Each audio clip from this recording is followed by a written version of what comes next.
ka Maulin Sport Club ka lapli perdano e kalumpung ilakai football ka balatip kum ka Sunfish Cup ka Basau Arja Kapra. Hakaba uba Eugene Yang Ti presiden ka Meghalaya Motorsport ulalong kum kongsan ban pli ka ni kalumpung ilakai football hakajinga don langru da uba Sumar Langswer presiden ka Maulin Sport Club lamba kinong ilam snong joka snong Maulin. Yakane ka lumpung ilakai ka balatip kum ka Sunfish Cup Arja Kapra la pelongru lamba ka jingyara ban bay pisa lamba ka SPT Sport Management Private Limited Bangalore lamba ka company Sunfish.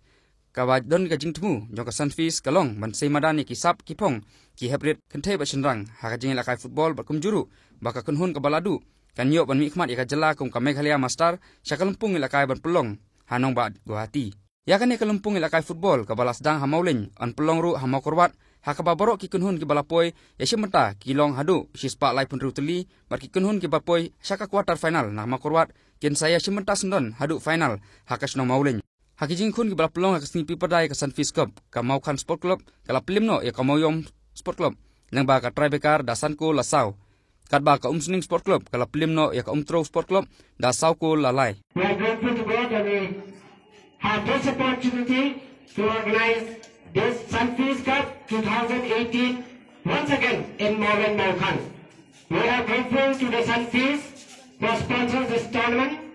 to the SPT Sports Bangalore who have chosen us to be the partner to organize this tournament, and especially to our chief guest here, Shri Eugene Linda, who is one of our icons. It is in the adventure sports, car rally, bikes, and etc. Has been tremendous theme for the adventure, and it gave us a great pleasure to welcome you, sir, to this tournament as the chief. I play Basuma. Melawan ini Sunfish Cup Trophy di bagi ramas nama konser medan langit singa ini di pembuat ini ki konser badan hari ke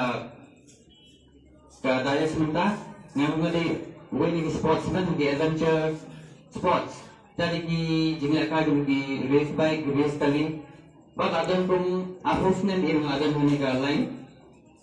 di mafiru nami dambiang hagarota nami shikman bapanya ini prostom bat tanpa berlaban nyesha ibu jingge lada kalian jongka jumlah jinset dan kalian jongka pun tidak sebenarnya jauh dari train ini lagi